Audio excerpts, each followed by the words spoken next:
Last time on Non-Brony Reviews.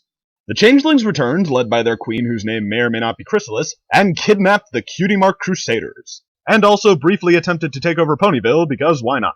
This forced the gang to embark on a 3-day quest to reach the Changelings' lair and recover the Crusaders before the arrival of the Sozin's Secretariat Comet, which has the magical power to increase magical power. And now the review continues.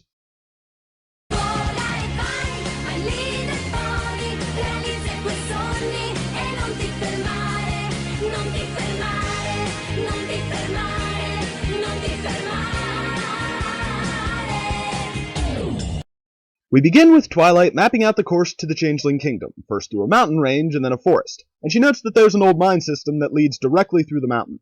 Let me guess, it's probably going to be really dangerous, but you have to go through it anyway. And sure enough, nobody has a good feeling about the mine system, and Rainbow Dash would prefer to just go over the mountain, but Applejack and Rarity point out that they want to get to the Crusaders as fast as possible, and over the mountain is only the fastest route for Rainbow and Fluttershy. Remind me how many ponies Rainbow Dash can carry again?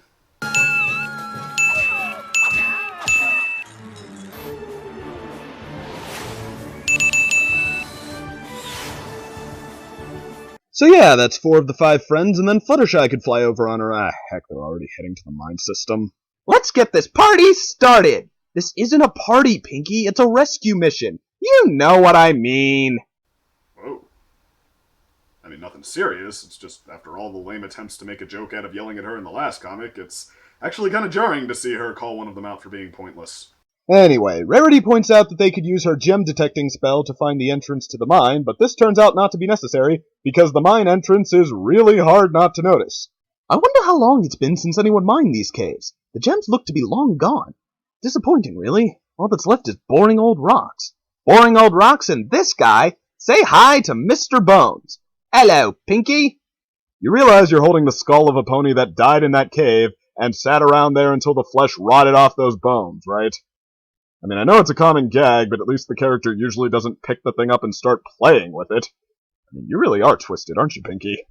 Twilight's hopeful that they'll be able to walk through the cave with no problem, but Rainbow Dash points out that saying something like that in these stories is just begging for something to happen. And sure enough, the cave starts to rumble, and then... Ponies! Ponies! A cave troll! How exciting! They're much bigger than the Cave Dwellers reference guide says they are. Exciting? What is wrong with you? Yeah, and I can't believe Rainbow Dash would be the rational one, but I definitely agree with her here. Puete pone. And then the troll goes for Fluttershy and begins brushing her hair. Puete hair on the puete pone. That's a Brony reference. You heard the comic that says you're all a bunch of stupid trolls. Insult to the fanbase, you're not allowed to like it anymore. Let the hatred begin. Let any credibility these writers ever had among fans be wiped away by this insult. Let your hatred consume you and spread throughout the fanbase like a wildfire and burn away any joy that has ever been brought by these writers or anything they have ever written, while I sit here in my chair content to know that I was the one who brought it all about, that I have the power to cause so much misery with the mere drop of a hat, that at my fingertips is the ability to... I'm sorry, where was I? Okay, so everyone is both dismayed and bewildered, but the troll has no intention of stopping. Next, Bonet. And then he goes for Rainbow Dash before even she can get away and begins braiding her hair. We've got to stop this! Can we let it go on one more minute? I think he's about to make Rainbow look like a little darling. Oh, you mean like... I actually do think they might be doing it on purpose. So seeing as even Rainbow Dash couldn't get away from something that big, the gang decides making a break for it is out. So Rarity comes up with a backup plan, creating a bunch of pony statues out of the rocks and sticks and vines and bones she finds in the cave. Watch and learn.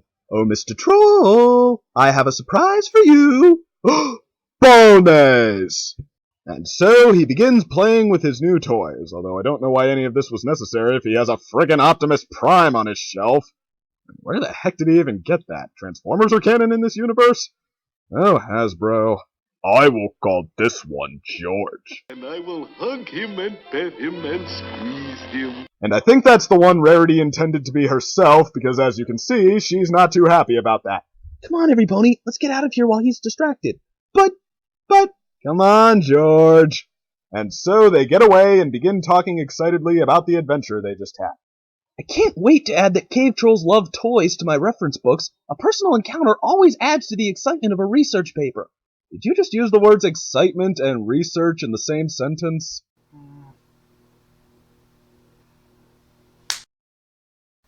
Checkmate. So Twilight takes out the magic orb map she got from the Queen to check where they are in the mountain. But it turns out that the Queen can also see them through the orb. Which really makes me hope that Twilight's not the type to check the map during a bathroom break. Trolls really are the most idiotic creatures. But then she overhears the Cutie Mark Crusaders talking. Have we ever tried to get our Cutie Marks in toy making? I bet I'd make a cute toy. That's what you're getting from that? We could get our Cutie Marks in troll hunting. Or maybe the second most idiotic. What? I mean, they're talking about getting their cutie marks. It's youthful high spirits. I mean, come on, guys. You can't just have them say any little thing and then throw a zinger their way for being stupid. I mean, it has to connect in some way. And that's like, hey man, check out this post I just came across about a girl in an escalator, LOL.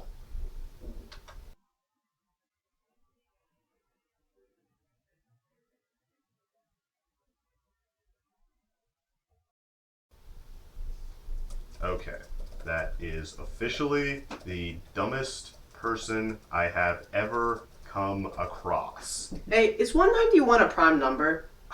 Make that second dumbest. So the Queen decides this is a good opportunity to send in the Changelings for a quote-unquote little party, and tell me if this shot looks familiar. You have your orders. I'll be watching. Yeah, looks like she really does aspire to greatness. I got you, my pretties, and your little fan base, too. So Twilight, who didn't learn her lesson the first time, says she's confident that it's going to be smooth sailing from here on out, cueing the Changelings to start jumping on the roof of the mine and cause a cave-in that leaves the gang separated in pairs. So then Twilight directs them all to head to a point where all of their tunnels meet. Yes, now it's time to have some fun. So they're snake changelings. Okay. Pick up the pace, Pinky! I think the snails in this cave are lapping us! I bet snails are so slow because their shells are too heavy. If they had balloons tied to them, they'd be much faster.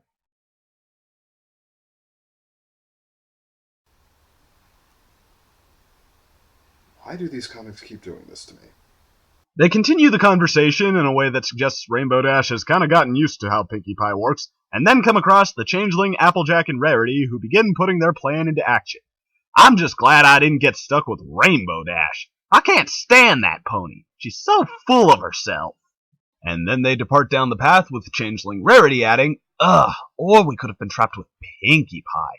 Can you imagine how awful that would have been? I've never met a more annoying pony. Wait a second, all you're gonna do is say mean things about them and leave? I mean, you're not gonna reunite with them and then knock them out when their guard is down and drag them to the Queen, or lead them into a trap, or nothing? I mean, come on. Even Constantine took advantage of being a doppelganger better than that, and he's an evil frog. Still, this does have the effect they were going for, even deflating Pinkie Pie's hair again. Well, who needs those ponies? Not us. Let's get out of here. Without them. I just don't know how any pony could think I'm annoying. I'm delightful. It depends on the episode. Meanwhile, a Changeling, Rainbow Dash, and Pinkie Pie are pseudo-whispering, man, I can't stand Twilight. She's such a know-it-all egghead. And what about Fluttershy? She's scared of her own shadow. She was useless to bring along. Okay, notice how none of that actually sounds that much worse than what we've already seen these friends say to each other? I mean, you'd think Twilight would be mildly annoyed at most from that. From the look on her face, it comes across like the Rainbow Dash and Pinkie Pie speech bubbles were drawn over something a little less G-rated. And finally, with Changeling, Twilight, and Fluttershy, Applejack is acting like she's in charge of this whole thing? Like she has the knowledge or the magic to defeat anything. She's kidding herself. I would say that's reaching on Changeling Twilight's part, but since Applejack gets mad without actually denying it, that's kind of interesting. Oh, and then Changeling Fluttershy's is the typical, I can't believe even saving her sister is more important to Rarity than keeping her hooves clean. Well, mission accomplished, I guess. Let's get out of this mountain and go get our sisters. We don't need their help. And if you're wondering, no, I'm not tilting the comic, they just drew it that way. The gang meets up at the end of the tunnel and immediately begins arguing. Oh, look, we found the exit without your knowledge and magic, la-di-da. Hey, there's nothing wrong with magic or being smart. Maybe you're the one being full of yourself. What? Stay out of this, Rainbow! Oh, I'm sorry. Am I too much of an egghead for you? Should I use smaller words? And being as every word in that sentence is either 1 or 2 syllables, that's either a terrible insult or an incredibly harsh one. The bickering continues this way for a while until Twilight stops them all to ask, girls, what has 8 legs, weaves a web, and is looming over us right now? Ooh, I know this one! Is it, a turtle? A turtle? Come on, it's Pinkie Pie. That's your best one-liner? Not even an octopus that likes to knit, or 2 ponies caught up in lies? No? That's all you got? Wow. But no, the answer is actually Holy hell! that is the Spider Mafia. Fluttershy inexplicably thinks that they'll all be big sweethearts just like the troll, but that turns out about as well as you'd expect. So Rainbow Dash puts up her dukes ready to go, but promptly gets webbed up. After attempting to lay down her version of the no touching of the hands or face rule, Rarity promptly gets webbed up herself along with Fluttershy. Did you know that spider silk is half as strong as steel? It's really amazing. I don't suppose your freaky knowledge of spiders can tell us something about getting rid of them? I guess birds like to eat spiders, but I don't really condone that. Great! All we need is an 80-foot-tall chicken and we'll be all set.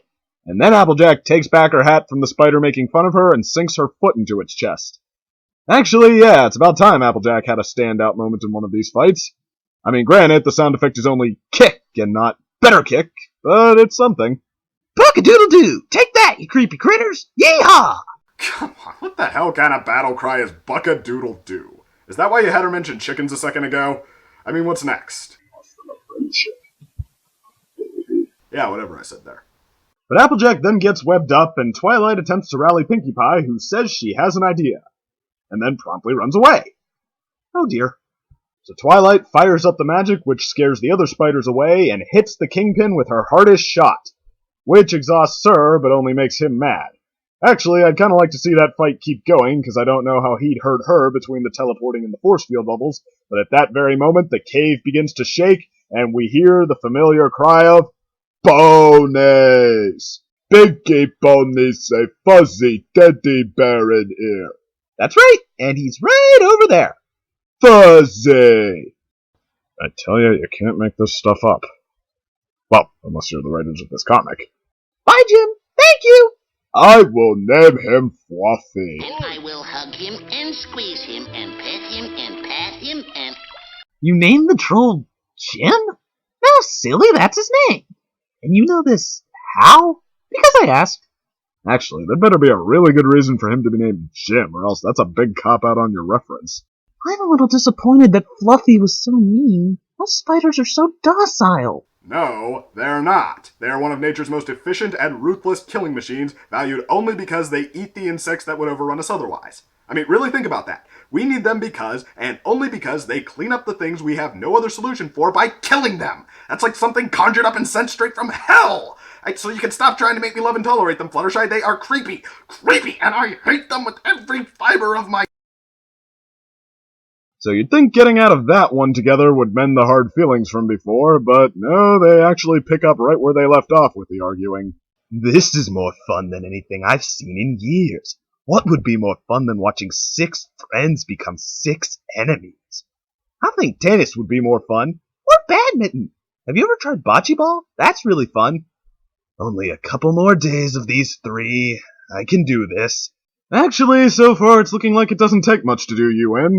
But at the moment, the same goes for the pony gang. Well, miss, let's go through the mountain. I think somebody else should be in charge of the map for a while. I'll vote me. I'm the one who has the magic to call it forth. What are you going to do? Carry it around by your teeth? It's got to be better than following your directions. Of course, she wouldn't have thought that so much if Twilight had phrased that the way the writers were clearly trying to avoid there. Are you going to carry the ball around in your mouth? So after some more arguing, Applejack and Rarity decide that their cause is too noble for their friends and set out on their own. Well, who needs you? Fine, leave!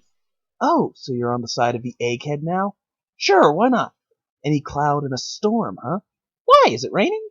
Okay, I could have bought Applejack and Rarity's departure, pointless as it felt, but this just seems like a stunning bit of immaturity from Twilight. With no escalating tension, she just decides she wants to stick it to Rainbow, and takes Fluttershy and leaves, even as Rainbow is pleading with her to wait. And as Rainbow points out, she's leaving her and Pinkie Pie with no map. Where we're going, we don't need no stinking map. Yes, we do need a map. We have no idea where we are. I know where we are. You do? Where? We're in the woods, silly. Come on. And instead of a bonus story at the end of this one, we have a copy of the map with a warning on it about the dangers in the woods the ponies are entering. Okay, well this issue definitely tightens up the humor and the general delivery, but it suffers a bit from being a middle chapter, the one that has to get the adventure underway without as much room for the main villains, who we know they're saving for the finale, or the little extra touches that are always fun. And the parts that do enhance the main plot, with the main characters turning against each other, felt kind of obligatory. Instead of really getting into what would strike a nerve and get these characters not to trust each other, it just ends up being sort of the typical thought you said something you didn't misunderstanding. The only major reason in sight for them to react the way they do is that it sets up the next conflict. It's more fun than the last issue because it's executed better, but it's limited is what I'm saying. Still, I'll take the improvements I can get. So come back for part 3 and we'll see if there are any more. Take care.